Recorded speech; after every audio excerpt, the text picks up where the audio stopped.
Welcome to Reddit Reads r/ProRevenge. Our first Reddit post is from Deleted. Pro-divorce. Throwaway as this might not make me very popular even in ProRevenge. This all happened to me a few years ago. I told a friend the story of my divorce, and I was told to share. Started a few years ago. I thought we were happy. We were your usual suburban professional couple. Financially secure, healthy, good sex life. I thought we had a healthy social life. We were going through one of your typical married couple rough patches. Both of us were working long hours, not spending enough time together. We were going through some developmental problems with my son, and tensions in the house were running a little high. I noticed that she was spending a lot more time on her phone texting with her girlfriends. I didn't think much of it. I started making a much more concerted effort to get out of work when I could, help around the house, and be more emotionally available, but over the course of a few weeks the gulf just kept getting wider. I ended up accidentally finding some messages when I charged up an old iPad for my son to use. Her FB Messenger was still logged in, and there were a lot of highly questionable messages with a guy from her hometown who I will call Jimbo Cooter, or JBC for short. The messages weren't completely inappropriate, but I could tell there were quite a few missing based on the times and context of the messages.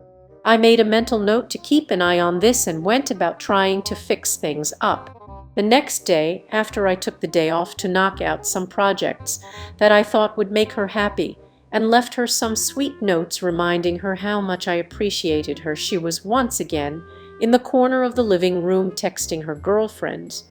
I took the boys' iPad to the office, opened up FB Messenger, and watched in real time as my wife tore me down. Her and JBC were making fun of me.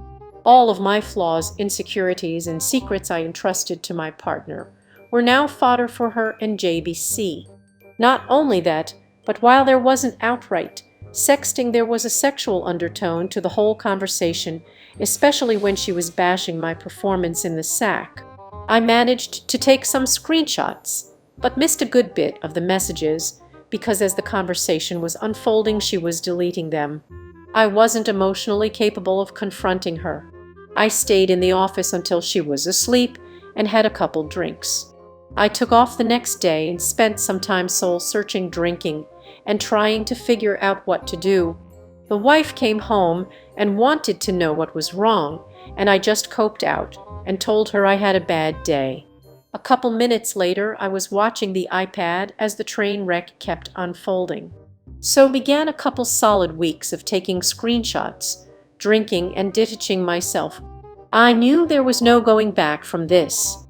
The messages were now overtly sexual, with my wife completely into it, and JBC was sprinkling in "I love yous."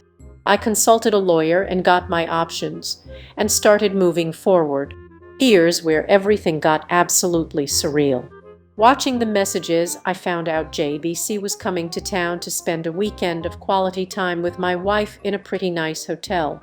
I was missing a good bit of the info. They must have had a phone conversation about it at some point, but I was able to infer enough to get the when and where. Sure as shit, the next day the wife is buttering me up and wanting to take a spa weekend with the girls to relax, and when she gets back we can really focus on our marriage. I go with it all the way. It's the greatest idea she's ever had, and I'll do anything to get us back on track. I get with the lawyer and have him draft a strong separation agreement stating that she would move out, she would get weekend visitation, no child support in the interim until the divorce is final. Then I sit through the most agonizing 2 weeks of my life. After all this, most of my feelings for her are completely gone, and I'm just seething with anger like I've never felt before. The day arrives. I take the day off work. I withdraw half of any money in any accounts we are joint on, leave her half alone. I had already redirected my paycheck to a new bank.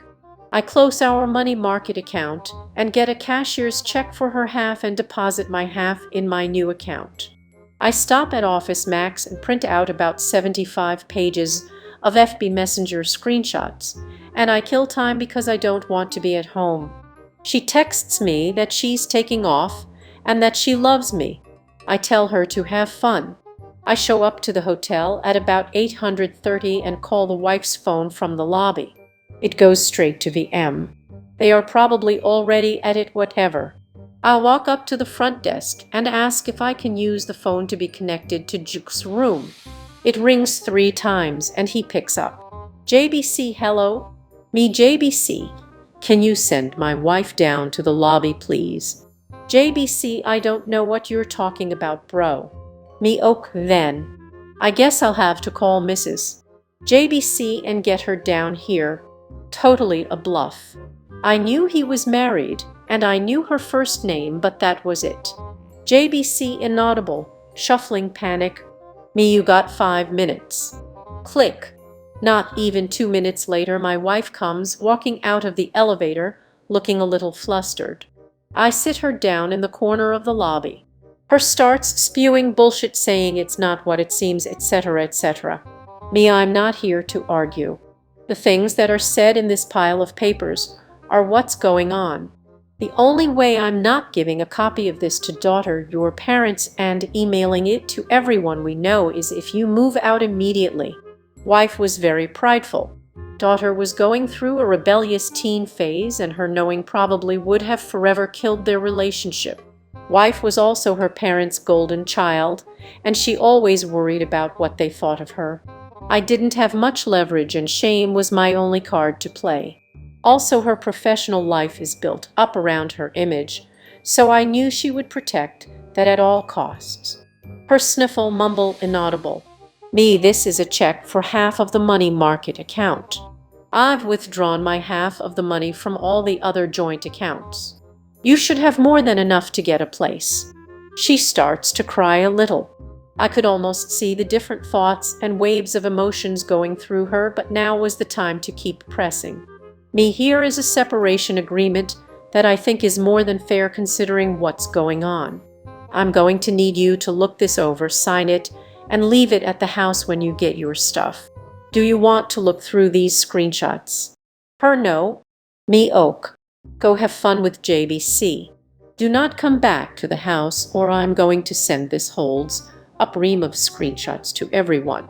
I bounce out of the lobby and I can hear her start to have a breakdown. I get to the car, drive off to a parking lot, and have my own crying rage fit.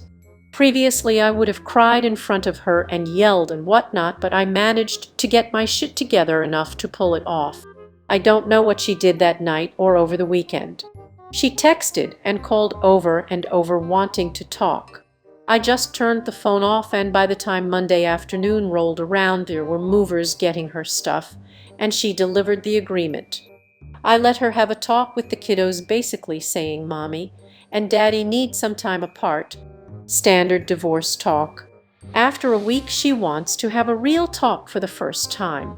I oblige her because I've already got my shit together and I've got an idea of what I want, but I should hear her out. She's so sorry. She wants another chance. She wants her family back. She'll do anything. She's on her knees crying into my lap. I have no intention of ever taking her back. I tell her she needs to set up marriage counseling on her own at a time that works for me. I tell her that I can't live with her, but she should be around the children to try to maintain a relationship with them. So starts our new normal of her coming over the house, cooking and having dinner with the kids 3 nights a week. She always saved me a plate. I made myself scarce, her cleaning the house and doing the kids' laundry, then heading back to her place. We went to counseling. It consisted of her working through her issues, with the therapist trying to figure out why she did it, her begging for forgiveness, and me stoically playing the victim. I was never going to give her another chance. All I wanted to do was kill time, establish myself as the primary caregiver to the kids, and establish her as not having residency in the house. After a few months, I go to my own therapist and get diagnosed with depression and PTSD. I ask my work if it's possible to go to part-time for the foreseeable future to deal with personal issues, and it's no big deal. After 6 months of therapy, I told her that I couldn't forgive her right now and that I wanted an amicable divorce, but she is still the love of my life, and maybe someday we could give it another try. She was devastated, but agreed to the divorce if I promised to try again someday. Once the divorce was filed, I needed the kids to want to stay with me. I left a Google search for how to survive your wife's infidelity up on the shared PC at home, and I left some printed out infidelity articles not so hidden in the kitchen. My daughter found them and came to me crying. I told her she wasn't supposed to find those, that Mom made a mistake, that Mom still loves her, and that I would always be here for her.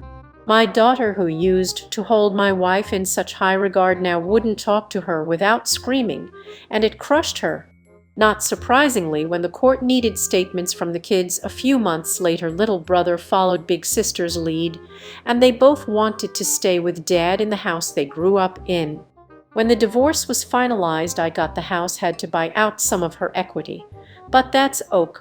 I got primary custody of the kids. I got awarded generous child support due to the difference in our incomes due to me working part-time. Now, for the last 2 years, I've gotten to live in the house with my kids, work part-time, get the now ex to subsidize it for me, and when she takes the kids over the weekends, I get. In the eyes of my kids, I'm the patron saint of fatherhood for taking the high road and always being there. In the eyes of my ex, I'm the one that got away, that she will always pine for. And I get the bonus of having her come over for sex whenever I want it by dangling that carrot of maybe getting back together. But that is never going to happen. TLDR got divorced and it worked out. This comment is from Langagernanty. This is brutal, efficient, cold, calculating, and downright impressive. If this doesn't belong in ProRevenge, nothing does. This comment is from Teamable. This is exactly what belongs in ProRevenge. This comment is from Filer. I am actually torn. On one hand, the divorce was handled as it should be, especially as a male, with evidence and time locking the stand. On another, Op took the extra 10 miles and went full tyrant on his ex and swindled his children's emotions. I suppose my reaction is somewhere along the lines of good job. But fuck. Now, a word from today's sponsor.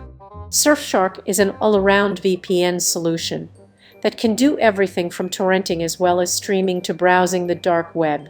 Surfshark is one of the very best all-round VPN, terrific for Netflix, torrenting, confidential browsing, as well as staying safe on public Wi-Fi. Check out Surfshark today, link is in the description. Now back to the video.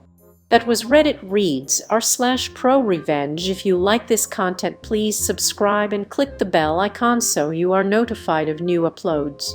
We upload new videos every day. Also subscribe to our Patreon, as that will help us a lot. See you next time.